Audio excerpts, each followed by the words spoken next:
Um,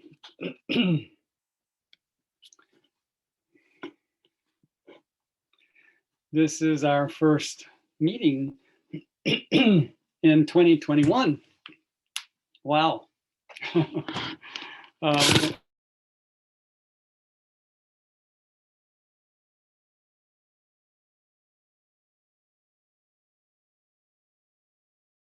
good.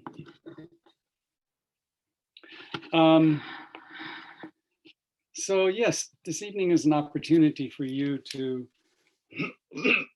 participate, ask questions, make comments, or whatever you want to do.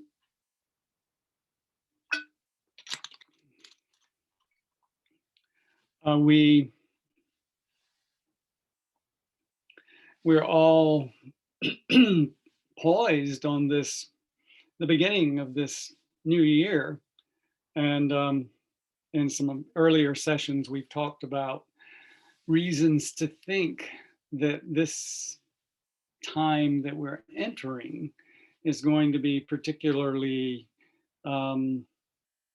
exciting as far as transformation goes, as far as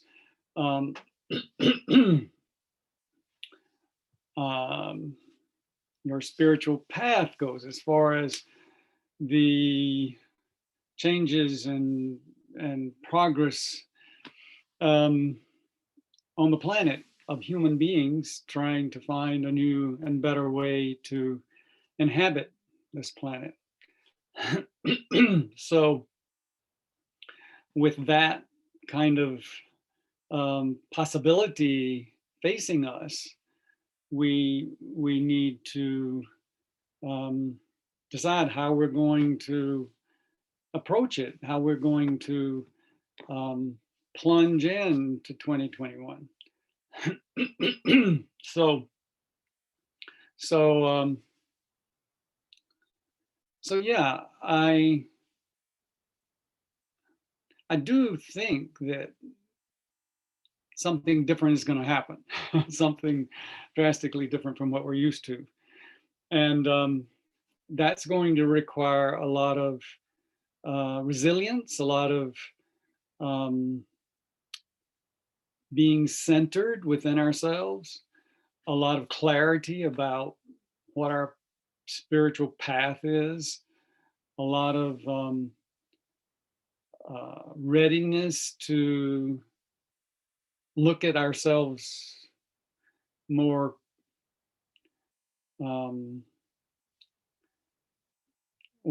more truthfully, to see the things that we ordinarily try not to see, that we have sort of dedicated ourselves to making sure don't show. Of course, to others, they probably do show. But this is a time for self-examination and honest and uncompromising truthfulness with ourselves, about ourselves, as we face changes that may not be exactly what we want or what we had envisioned, what we expected, what we had planned for. So a time when we need to really roll with the punches, so to speak, to be ready to receive what comes. And so as we attune ourselves to this process of being in the new year and the new world that begins to emerge, it's a time for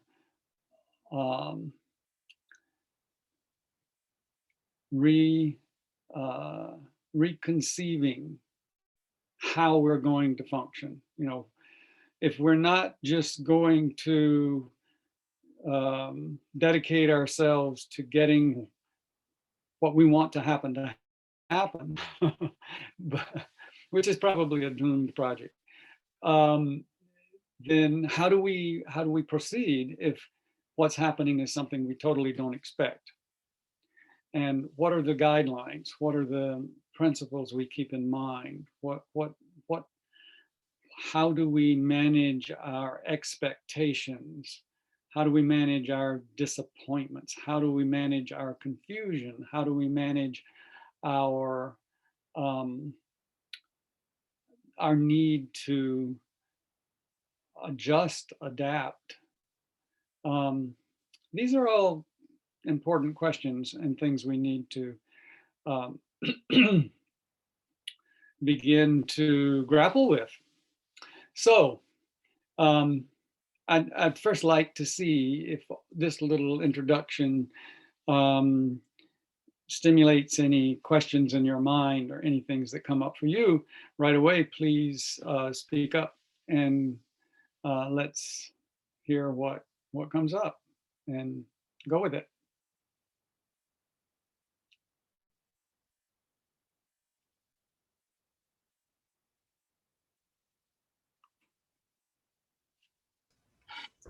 It's Lisa. Yes.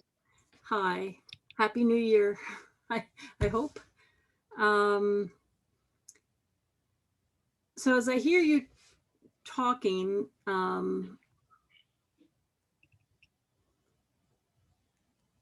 it makes me think of what this juxtaposition or juxtaposition isn't the right word. It's sometimes it's that, sometimes it shows up as a conflict. The part of the confusion is sometimes I feel like I'm this cork in the ocean, and I'm just getting bounced around all over the place these days, and more so than normal because I don't know even what ocean I'm in. And so I've always thought, okay, well, having the working on myself in a way that I'm able to survive the storms or the calm days or whatever, that's fine. But again, sometimes it feels like I guess it's the difference between letting that ocean, the seas, determine where I go, where I am, versus me swimming through, trying to get to a particular place and having a direction, or riding a wave and saying, okay, here it's coming, it's a tsunami, but I can get this, I can get into the right position and, ride it onto the shore. And they're different intentions. And I find myself from moment to moment or day to day not being sure which I am. Okay, today I'm going to ride the wave, and then another day comes along and I come around and I feel like I've been that battered in the waves, and I try to have I guess what my question is a better context, a better way of holding that in the tantric tradition, sort of, so that it gives me a little bit more of if I'm going to go with this C thing, a rudder or something that makes me feel like I'm not quite lost. Did that make any sense? Yeah.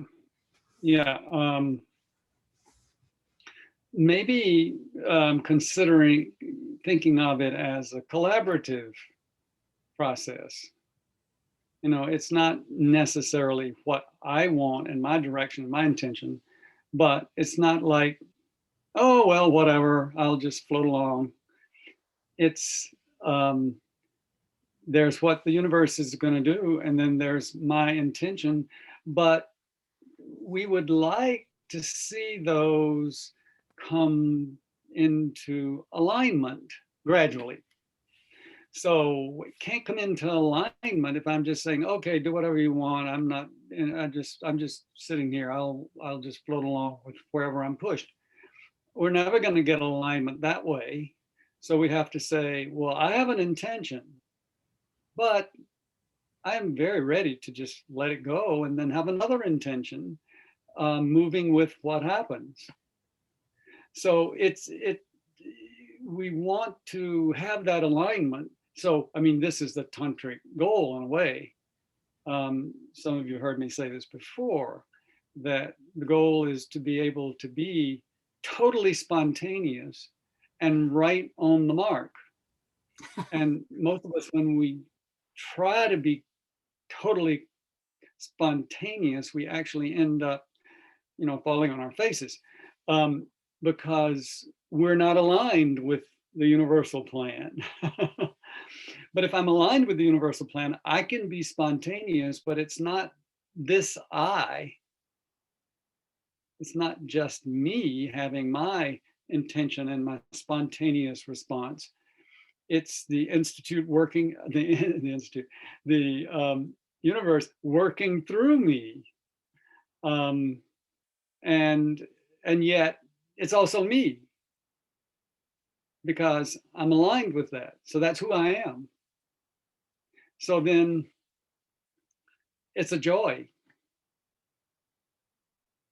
So we want to move toward that, but we can't move toward that unless we have create an intention and then watch ourselves get bumped over and go, oh, well, that intention wasn't quite on track. So next time I'll aim a little more this way. And we gradually come into alignment through life experience. And if we do a good job of it, by the time we reach the end of our lives, we're like, okay, let's go on. I'm ready to go. It's my intention to leave this body and move on, and I'm ready. I'm in alignment. So this is a process. We move toward it. We're not exactly there, but we're learning from each time. Our plan varies from the universal plan. Like, okay, I see why I went off a little bit over there, and that probably wasn't a good idea. You Does that make remind me if I, yeah, no, of course that makes sense. It reminds me of the small I, the me of it is a Yeah, result of the isolation, so right. it's of this time. And so it's, again, with the ocean, not seeing much but the ocean. And so anyway, I'm not going to go too far. I'm losing my metaphor. But but it's the isolation that sometimes that is, I think, part of what is disorienting. And as you know, yeah, I'm very isolated. right. And um, isolation from other people is disorienting, but isolation from your connection with the oneness, the universe, the plan is even more disturbing. And so that's where we want to get aligned, because if I get aligned there, and my friends and my family and so forth also are getting aligned there, we're together wherever we are. So sometimes we call that the integral consciousness. Of course, but right now we're in a time where there's a lot of people who are, well, it's presumptuous of me, but don't seem to be wanting to align with source. So that, I think that's also part of that fragmentation, but it's arrogant. I don't know. Well, I think it's that some of us don't know that's a possibility. No one's ever mentioned it. We're schooled from birth to be competitive and get to the top and push other people out of the way. That doesn't help align yourself with source. So we're all struggling with the dissonance between what we were taught, not directly always, but the subtext of what we learned about how to be on the planet, um, that clashes with what we need to move toward, and that's why this is a year of it can be chaos, because we're still trying to do the old thing, but we got to do this new thing. And if we don't even know there's a new thing to do, then really that makes it very difficult. So part of what we should do, those of us who realize, well, yeah, something's changing and there is a better way that is more aligned, than is more peaceful, is more joyful, is to help other people, you know, help them kind of in whatever way is helpful. And there are a lot of things that aren't helpful, but you know, just kind of being present and maybe demonstrating, like, okay, well, what if we do this? And then they go, oh, well, that takes some of the conflict out of it, and that feels kind of peaceful. Yeah, I think I'll try that. It's a tricky time, and it's also a very exciting time. You know, I think this is like this is like the party. You know, we came for the party and we've been waiting around to get started, you know, and people are coming in, but now they're starting the party, and so we might as well enjoy it. It's there to enjoy. I mean, we could be stressed out about it, like, oh my God, I didn't wear the right thing, or what do I say to people, or you know, or we could just say, wow, you know, let me enjoy the party. You know, this scrambling around, it's not really chaos, it's dancing. So we have the power to shift our perspective and step out of fear. Fear is one of the great handicaps right now. And so we've had an epidemic, a pandemic of fear. And so we should learn from the pandemic of fear that, hey, this doesn't work. Oops, took a wrong turn there. Fear is not going to help. So let's back up and say, well, how could we come at this a different way? How could we step out of the fear? And we can step out of the fear. So anyway, does that that discussion help a little bit, Lisa? Yeah, good. Thank you for that question, and it's very good.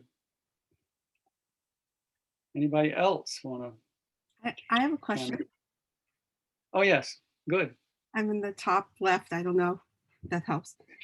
Well, and just say your name. I Jamie. can't read that. I'm Jamie. Okay. Yeah. And oh, Jamie. Oh my God. Hi. 2 Hi. weeks ago, when I was with you guys, you talked about chaos. I think we were talking about the planets and the cosmos and the things that were happening with that convergence of Jupiter and Saturn. And the word chaos was there. And you mentioned it again now. Now you've qualified it by saying it's not chaos, it's dancing. But I was just curious, from that point onward, is chaos, do you think, always a part of transformation?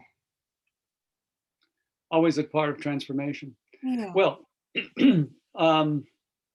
that's a fascinating question, because, well, if you look at transformation, what characterizes it is that we're moving into something that's totally different. So we can't make sense of it.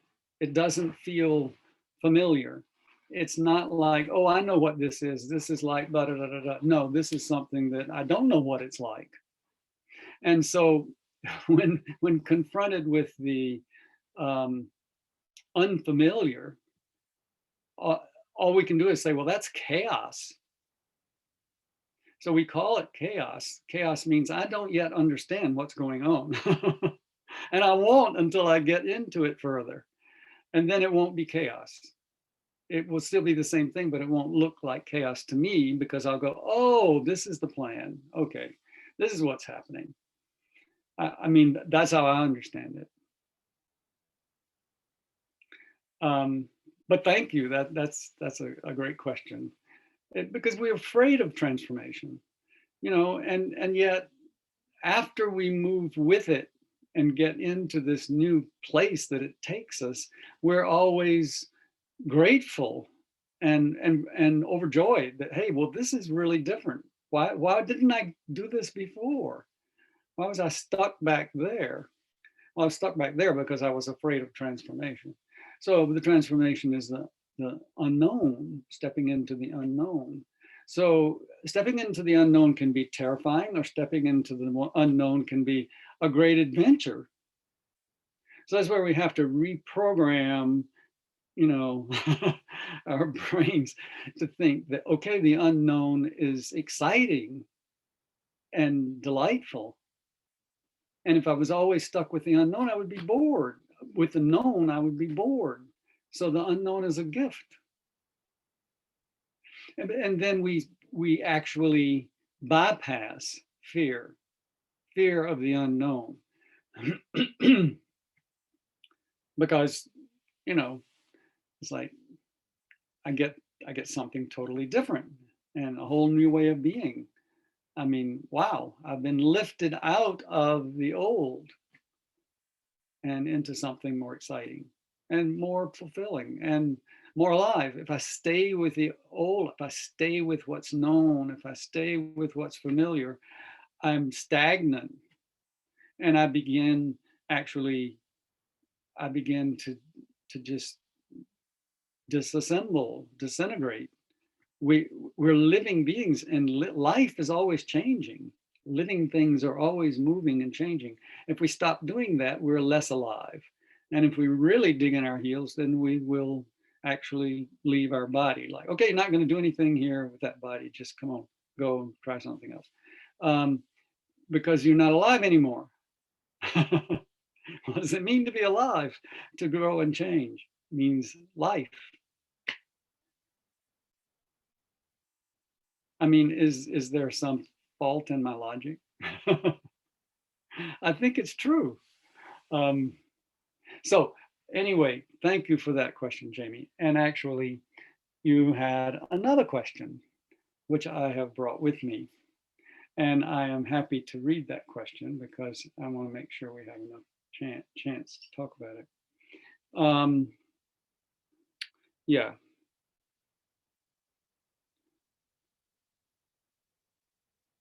Although I think your intro might have been the whole answer. Yeah, well, we got started, but I think the question is still beautiful. Okay, so this was the question. What is the most significant or the top most significant thing or things to understand in order to make positive, consistent changes for the better in the process of healing, as in transformation? So yeah, there's more to say about that. I mean, yeah, we were kind of moving in that direction anyway.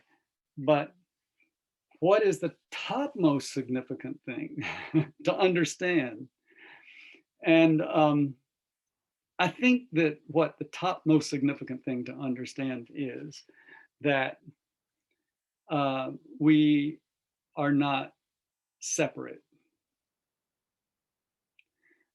that we are not just this individual, which actually is a confusing term because we do think of ourselves as a individual. We are divided from everything else. So we're not this individual. We are this individual because we're part of the whole. And you know, this brings up into my awareness the whole thing that's happening now in medicine as it begins to morph into a new paradigm. Is one of the things is that we are not separate from nature. That's just one thing we're not separate from, that we think we're separate from. We think that, you know, there are these bacteria and there are these viruses and they're going to come and get us, you know, because we're over here trying to protect ourselves from all of that. Well, guess what? We are all of that. That's all part of who we are. So, you know, it emerges now, and some of you have heard me say this, that the research is showing that there are microbes, bacteria, all through our bodies. All the tissues are full, have bacteria moving around in them, and parasites and protozoa, you know, fungi. It's all in our body and all the tissues. Oh my God. So we think it's an infection. So I've got to take something to kill the infection. So I take something to kill the infection, And I'm a little bit less alive now because part of myself I have killed off because they are part of who I am. So this is a big paradigm change for medicine, and one that's not likely to be assimilated right away because it's so different. We're very used to the paranoid position, which is that there are little unseen things out there trying to destroy me. And, I got to get somewhere safe and I got to kill them. But when we kill them, we're killing ourselves. So, and now we know that repeated courses of antibiotics are very damaging to the immune system, and people just suffer serious side effects from that. We're beginning to see that, well, this doesn't work. We haven't quite figured out what does work, but part of what does work is to realize that we're all of that. This is all, when we go out into nature, so to speak, we're just becoming aware for a moment that we are part of that. We're becoming aware of a world that we are part of. We may not be aware that we are part of it, but we are. So when we step into it, we say, oh, this is nature and this is me. Well, actually, there's not a separation there. If you're going to be really healthy, you can't be healthy unless you are assimilated into nature, and nature is assimilated into you. That's what makes us healthy, because that's how the whole system evolved. And that's what life is. That's what the biosphere of the planet is. And if we try to separate ourselves from the biosphere, which is our sustenance, and then we shrivel up and die. So that's why some people say, well, every course of antibiotics is another step toward cancer. Well, what could that mean? Well, it means that you're killing off the microbes, and without the microbes, your body is weak and you're susceptible to cancer. And yet we've been taking so many antibiotics, and we have so much cancer, but we still are fighting the war with cancer, and we don't know why are so many people getting cancer. Oh my God. But it makes sense. This is an ecosystem. I am part of an ecosystem, and it doesn't stop at my skin. It includes the bacteria in the soil, and the viruses swarming in through the atmosphere, sweeping around the planet. It includes the protozoa that, like my friend in Mexico says, well, what is all that thing about Giardia? People come to Mexico to get Giardia because with autoimmune diseases, and they get well. And you think, what? Well, yeah, we have parasites in our tissues, but they're not parasites. They're functioning parts of who we are. We call them parasites, which demonstrates our hostility toward those pieces of ourselves. And so there we are trying to kill off parts of ourselves. And then we can't understand why we're not healthy. So this is why healing means becoming whole. But what does whole mean?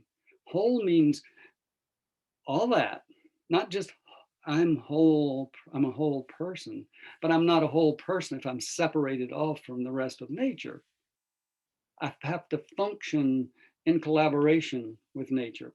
Nature is me living in me, and I am me living in nature. And the lines that are drawn as separation are to some extent delusional. Delusional, like we're living, we're we're deluded. We're living in a delusional state of mind, which is paranoid in flavor. And that's not healthy. And it's not much fun, I mean, it's fear. It keeps us, it feeds the fire of fear. That's what it does. So one single most important thing, I have to go back to Jamie's statement. The top most significant thing is to realize that we're all one, not just, in some, woo-woo way, well, we're all one, no, not that. Actually, in the way our bodies function and our consciousness functions. Like we think our mind is the be all and end all of consciousness. It's just this little piece of consciousness. And where that is part of this huge consciousness, which is really us, that we spend a lot of effort keeping out of our awareness. Talk about crazy. I mean, whoever came up with that? Well, I don't know, but it's delusional. It's delusional to think that this mind is separate from all the other consciousness of the universe. I mean, I can try to keep it separate, but you know what I have to do to keep to convince myself that it's separate is I have to share with that more universal consciousness asleep while I'm asleep, and then wake up in the morning and totally forget it. Because my convictions and my ideas of who I am are so narrow that they won't accommodate that. But I can't live without going there because that's who I am. So I have to do it at night, asleep, quote, unconsciously. We're not unconscious. There's a part of us that's conscious then. But this daytime consciousness can't hold it.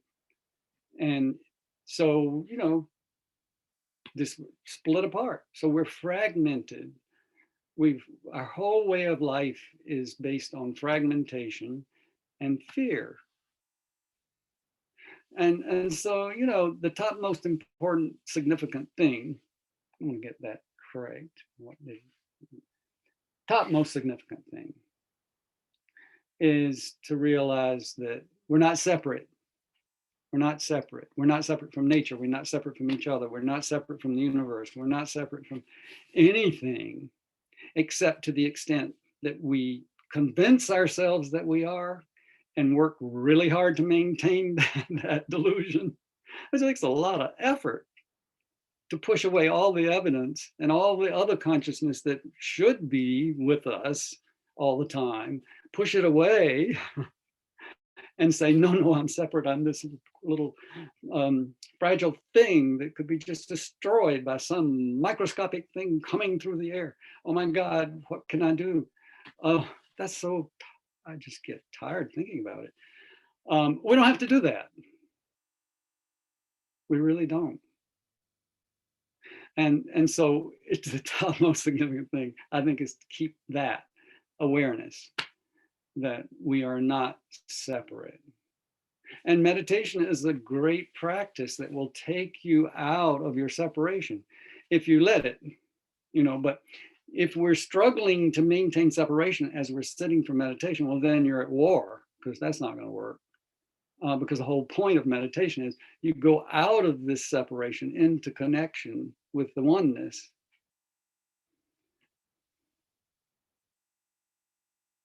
Well, I was just off on a rant, wasn't I? So whatever. Anybody have questions or comments or objections or other ideas or anything? I would be happy to hear what's going on. Hi, it's Karen. Yes.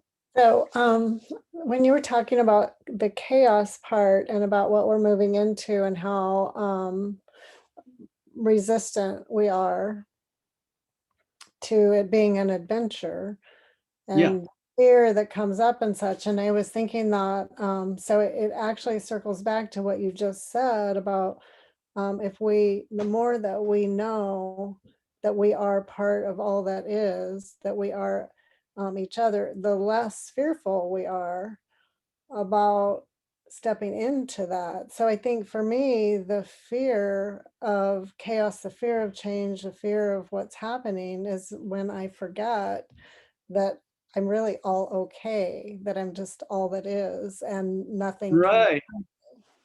Right. Right. Thank you. That's beautiful. Yes, exactly. Yeah, and so we can notice when we start feeling afraid. Oops, you know, I'm kind of getting out of my aligned state of mind right now. When I start feeling fearful, that's the moments where I forget that I'm part of the one, it's all one. And my teacher used to say, will the right hand cut the left hand off? I mean, really? I haven't seen anyone do that. I guess it's possible.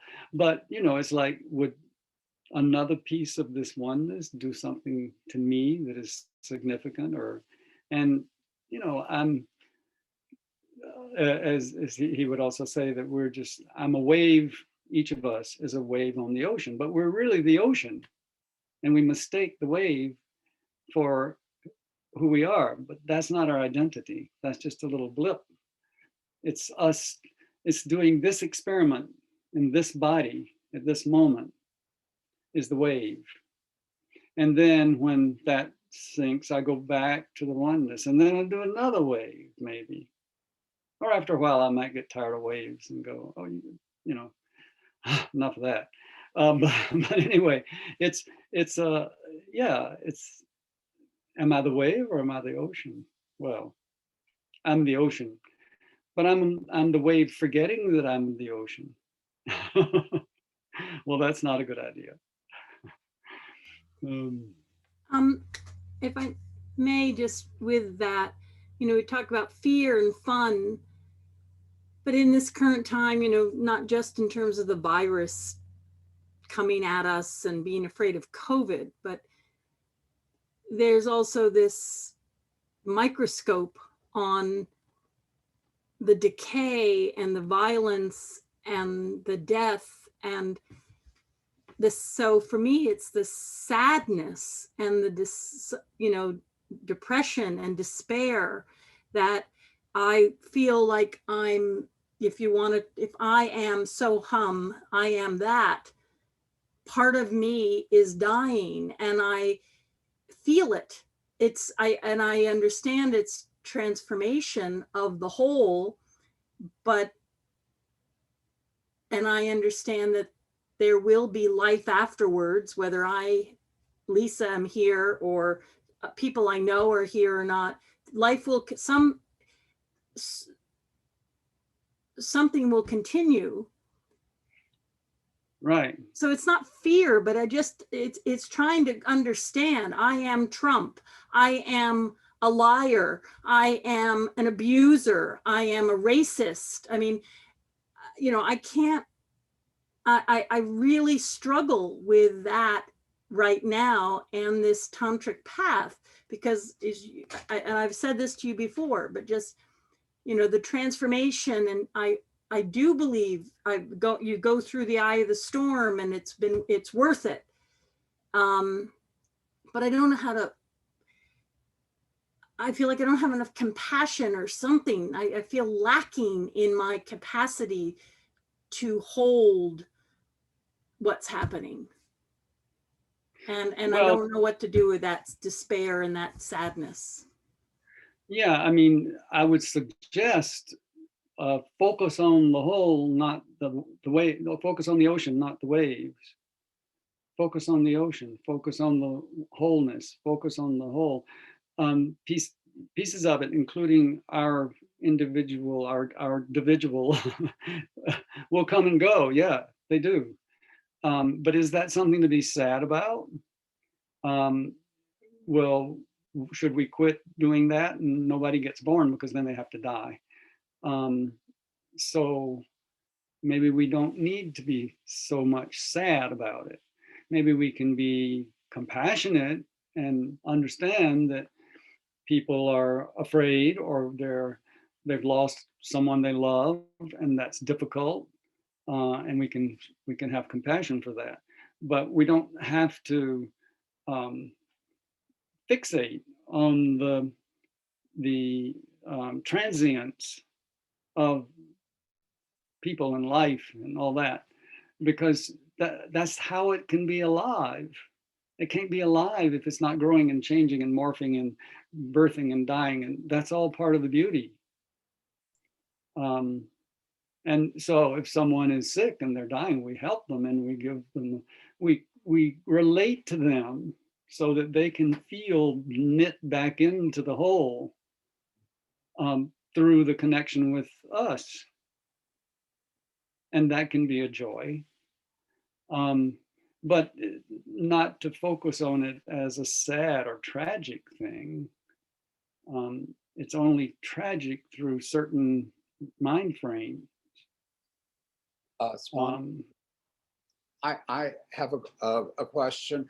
How would Yeah. you deal with the people that have bought into the way they've been conditioned and continue to, and don't even realize that they have been lied to, and they're going on a whole other path towards something that may not be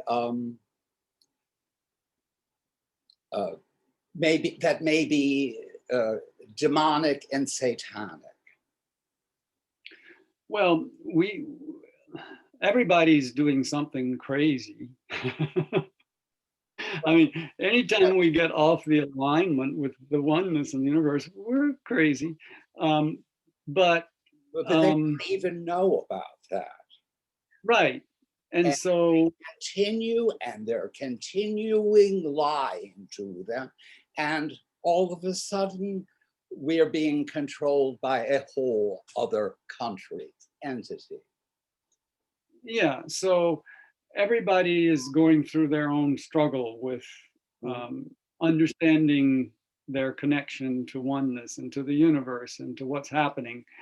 And so, you know, if we can do our own trip, you know, in terms of dealing with our own delusions and our own connection and our own moving past separation, then then we become the most helpful to people who are struggling and don't know it. And that way we can help them. How But help them when they won't even accept that what they have been conditioned with and are continuing being conditioned with is not truthful? well, because everybody is doing that on some scale, in some larger or smaller or different way. We're all struggling in that way. It's more vivid and obvious and striking with some situations. Maybe we can see, each of us can see something and go, wow, they're way off base. But then we're off base with something else that we don't see. And so we can have compassion for people, and they have to make their choices and find their own way. That we each do. And it's okay. I mean, that's part of the journey. And so if we maintain our own connection as well as we can, and we move through changes with joy and acceptance, then that's the best thing we can do for everybody else. Even if we realize But other that people's craziness is easy for us to see. Well, isn't that what Lao Tzu said, that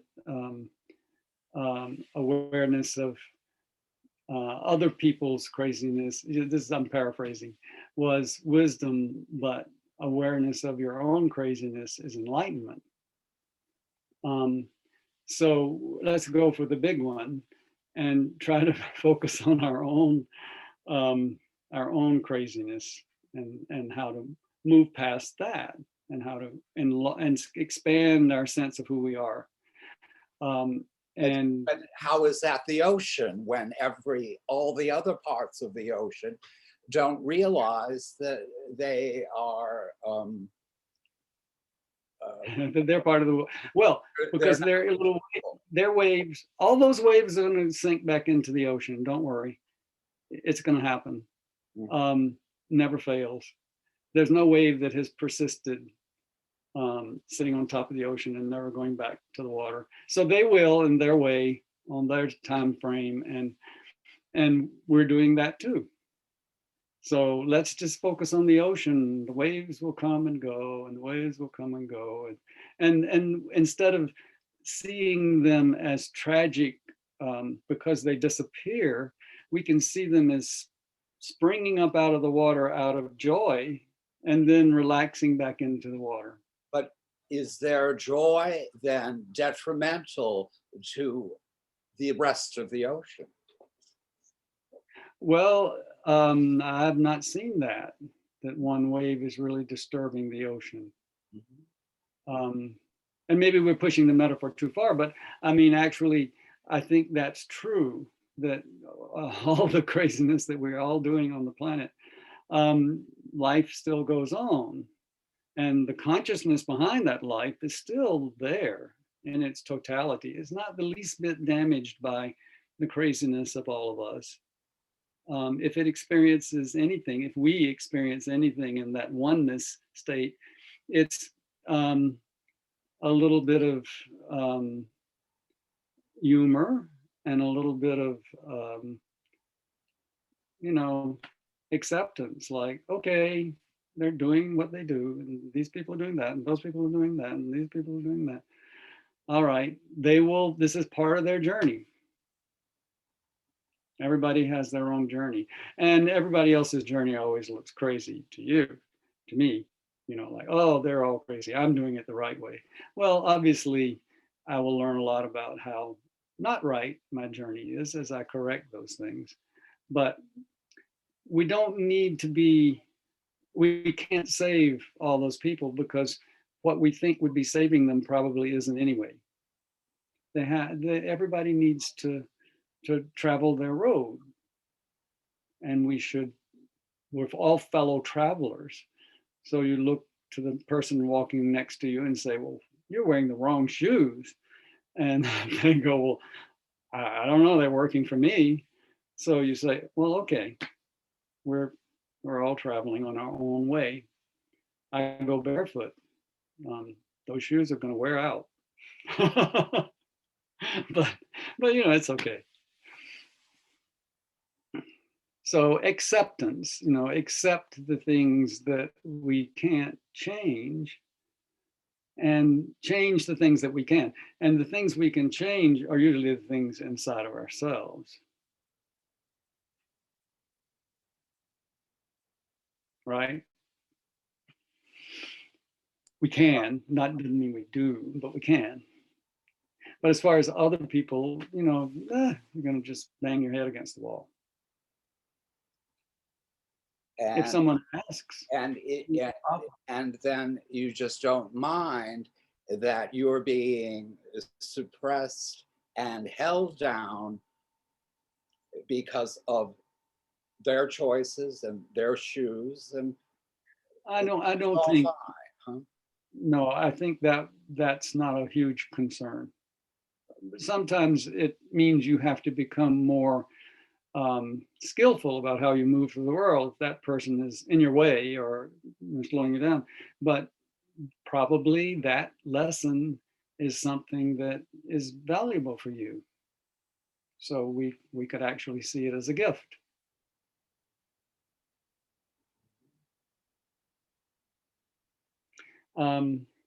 So thank you. 7 minutes. We have a few more minutes if anybody else has any comments or questions. I thank you all for all your comments and all your questions, and it's great to hear the discussions, and I hope that it's helping us all be more prepared for the journey ahead, which by all indications is going to be very exciting. Hey, Swami Ravi. Yes. Hi, such an honor to meet you. Who is this? My name is Ruvain. I'm a guest of the group thanks to David Salih. Oh, great. Very nice to meet you. Yes, thank you for being here. So I have two things are coming to me in this discussion. There's so many complex issues that are being, can you hear me? Yeah. Yes, go ahead. Okay.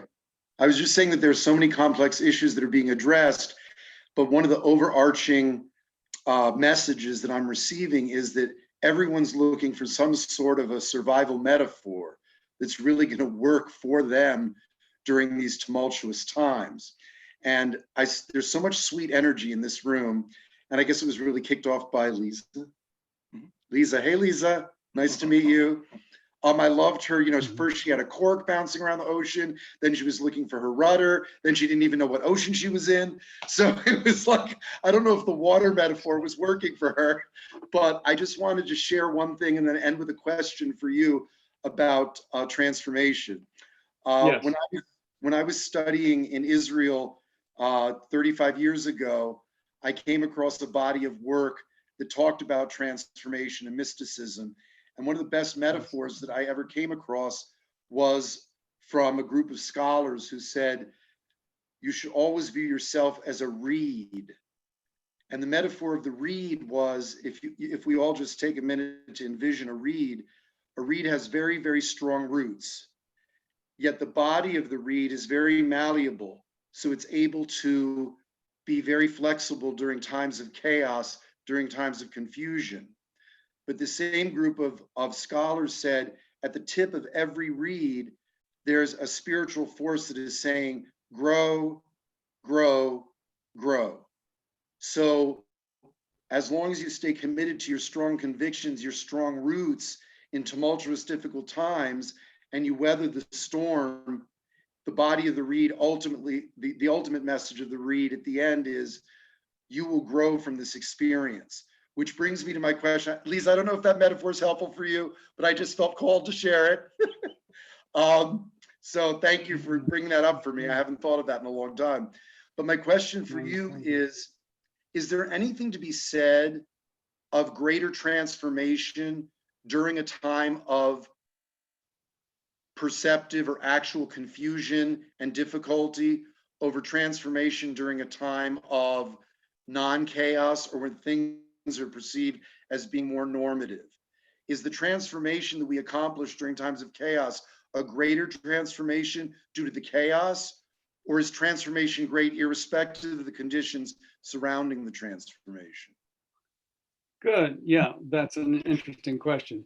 Well, harking back to what we were saying before, I would sort of want to conclude that the idea of chaos, the perception of chaos, largely is part of the transformational process, that as we're moving into the unknown and all these things are happening that now we can't make sense of, we say, wow, what chaos. And so I think the chaos doesn't necessarily exist to other people, but the chaos is an indication of how fully, or how, to what extent this transformation is happening. How much am I being transformed? If the transformation is really great, then it's all going to look pretty crazy to me until I adjust to this new way of being. And I'm going to say, a lot of chaos. And other people may not see that as chaos. They might say, oh, well, that was just some interesting things happening. So I think we should probably put the chaos into the process of transformation. And so in that case, well, yeah, if it's a great transformation, there's going to be great chaos from our perspective of seeing a world that we don't yet recognize or understand, that we've now moved into. Since I'm new to the group, can I just ask you, how did the group come to be called Dancing Shiva Tantra? Dancing Shiva Tantra, because Shiva is always, well, not always dancing, but Shiva's often dancing. Dancing is the way that he, it's said that Shiva dances the world into existence and then dances it back out. So this whole process of coming into existence and going back out is a dance, which kind of makes it, delightful. Awesome. Yeah, thank you for your question. Thank you. Well, thank you all tonight for being here. And It was great. I enjoyed doing it. And Garrel's going to tell you about what's next. Well, that's a big responsibility because we never know what's Oh, next. no. Yeah.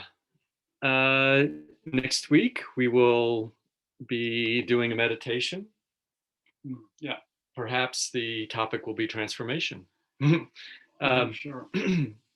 So join us next week, next Sunday evening, and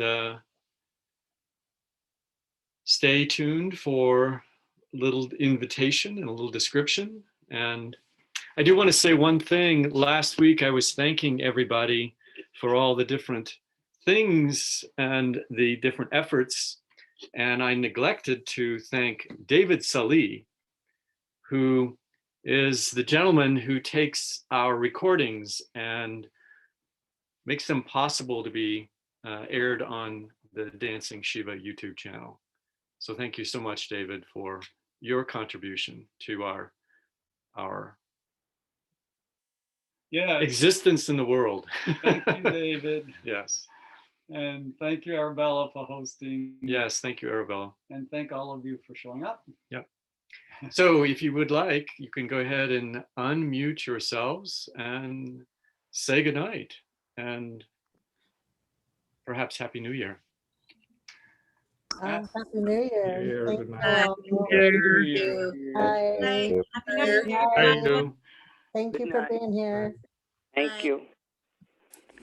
Thank you. Thank you, Swamiji. Thank you. Thank you, Garrel. Thanks, Thank you. everybody.